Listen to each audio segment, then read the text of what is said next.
जय श्री राम। विद्या, बुद्धि, ज्ञान, लॉजिक, तर्क और व्यापार के कारक ग्रह माने जाने वाले बुध देव का राशि परिवर्तन होने वाला है 31 मई 2024 के दिन। बुध अब वृषभ राशि में गोचर करेंगे, जहां पहले से ही उसी राशि के मालिक शुक्र विराजमान होंगे। गुरु भी वहीं विराजमान है, यानी अब वृषभ राशि के अंदर बुध का गोचर दो अन्य ग्रह शुक्र और गुरु के प्रभाव से जुड़कर फल देगा। अब ये तीनों ग्रह जहां भी किसी भी कुंडली के अंदर या गोचर में एक साथ होते हैं, खास तौर पर केंद्र त्रिकोण पे होते हैं, तो इनके फल बहुत बेहतर माने जाते हैं, क्योंकि ये तीनों ही नेचुरल यानी नैसर्गिक शुभ ग्रह हैं। और नैसर्गिक शुभ ग्रह का संबंध जब किसी भाव से बनता है या वो किसी भाव को देखते हैं, पूर्ण दृष्टि देते हैं, तो वो भाव फलित हो जाते हैं। ऐसे ही तीनों नैसर्गिक ग्रह मिलकर शास्त्रों में इनको अलग अलग तरीके से बताया गया है। कोई इसको सरस्वती योग कहता है, कोई इसको कलानिधि योग कहता है, तो कुछ शास्त्रों में इसको लक्ष्मी नारायण योग भी कहा गया।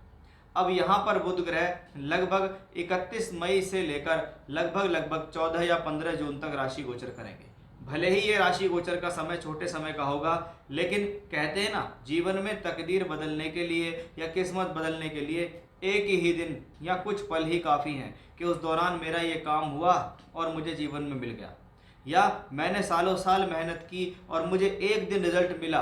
इसका मतलब उस दौरान आपके ग्रह गोचर आपके फेवर में है, इसलिए आपको वो एक दिन रिजल्ट मिला है। अब हम देखेंगे कि आपकी राशि पर बुध ग्रह के इस गोचर का क्या प्रभाव होगा जब वह शुक्र और गुरु के साथ वृषभ राशि में आएंगे। बुध ग्रह जिनको हम लिक्विडिटी का, व्यापार का कारक कहते हैं, और वृषभ राशि जो कि एक अर्थ त्रिकोणीय राशि है, जिसको हम काल पुरुष यानी मेष लगन से दूसरे भाव से भी देखते हैं। यानी कहीं ना कहीं बुध का एक संबंध धन के भाव से बनता है। शुक्र स्वराशि के होंगे, धन के कारक हैं, फाइनेंस के कारक हैं, और गुरु उसके साथ हैं, प्योर धन के कारक होंगे। इसलिए बुध ग्रह यहाँ धनी हो गए हैं। इसीलिए हमने थंबनेल में लिखा है कि बुध हुए हैं धनी। अब ये ग्रह आपकी राशि से कितना हद तक बेहतर है, उसकी पूर्ण जानकारी आपको मिलेगी। ये गोचर उन लोगों के लिए बहुत ही खास है जिनकी कुंडली के अंदर वृषभ राशि के अंदर कोई भी ग्रह बैठे हैं, क्योंकि बुध उनके ऊपर से गोचर करेगा। या वृषभ राशि में जो ग्रह बैठे हैं वो कहीं ना कहीं कृतिका, रोहिणी और मृगशिरा नक्षत्र में गोचर करेंगे। वो भी कहीं ना कहीं बुध उनके ऊपर से गोचर करेगा, उन कक्षाओं में गोचर करेगा, उन नक्षत्रों में गोचर करेगा। साथ ही साथ बुध ग्रह से संबंधित दशा अगर आपको चल रही है तो भी आपके लिए ये अन्य राशियों के मुकाबले बहुत ज़्यादा प्रभावशाली होने वाला है।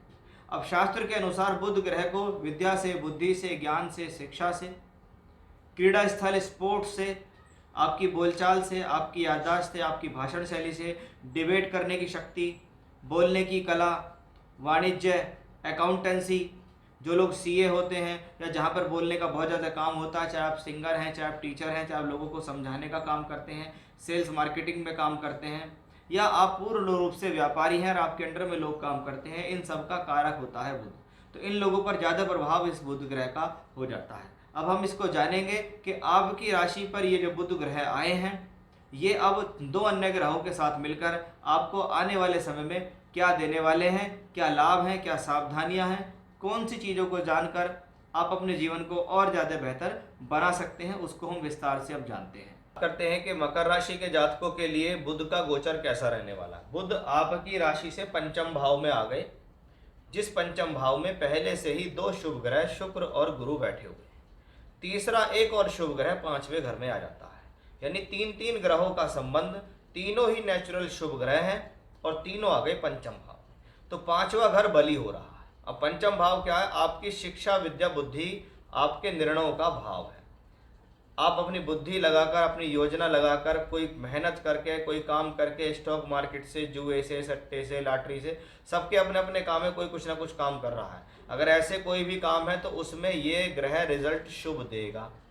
शिक्षा का कारक है तो शिक्षा के लिए अच्छी, आपके एजुकेशन को बढ़ाएगा, एजुकेशन में सफलता देगा, आपके अच्छे नंबर आएंगे, आप अच्छे एग्जाम्स को क्लियर करेंगे, वो आपके पांचवें घर में बढ़ोतरी होती है।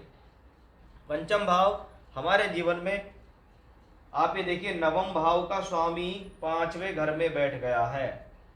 नौवां घर किसका है? भाग्य का। भाग्य का संबंध पंचम भाव से बन गया, यानी भाग्य के भरोसे जीवन में धन यापन होना, क्योंकि पंचम भाव लक्ष्मी त्रिकोण भाव। और कहते हैं जब बुद्धि आपकी ठीक काम करनी शुरू कर दे तब ही आपको जीवन में सही निर्णय लेते हुए आगे बढ़ना भी होता है, और यही चीज़ें आपको जीवन में धन कमाने का मौका भी देती है। अब 5वें घर के अंदर नवम भाव का स्वामी पहुंचा है, तो हायर एजुकेशन जो लोग करते हैं उनके लिए शुभ है। जो लोग पढ़ने के लिए बाहर जाना चाहते हैं उनके लिए शुभ है।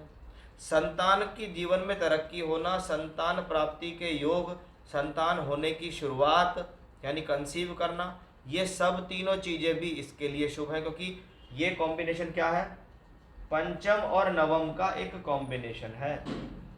पंचम भाव और नवम भाव लक्ष्मी त्रिकोण भाव है, और दोनों अगर ये पंचम से पंचम है तो ये नवम से नवम है। इसलिए 5-9 का कनेक्शन शास्त्र में लक्ष्मी नारायण योग के नाम से जाना जाता है।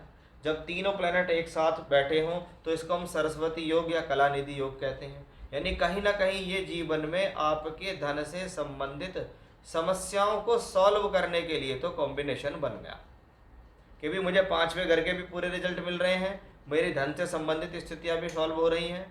अब आप व्यापारी हो, चाहे आप नौकरी कर रहे हो, चाहे आप शिक्षा कर रहे हो, इन तीनों में से कोई सा भी काम कर रहे हो तो आपके लिए बेहद शुभ है ये योग, क्योंकि ये 3 शुभ ग्रह यहाँ से बैठकर 11th हाउस को देखते हैं। 11वां घर लाभ का है, लाभ मिलेगा, तरक्की मिलेगी, प्रमोशन मिलेगी। 11वां घर इच्छा पूर्ति का है, तो क्या होगा, इच्छा की पूर्ति होना भी इसी योग से देखा जाता है।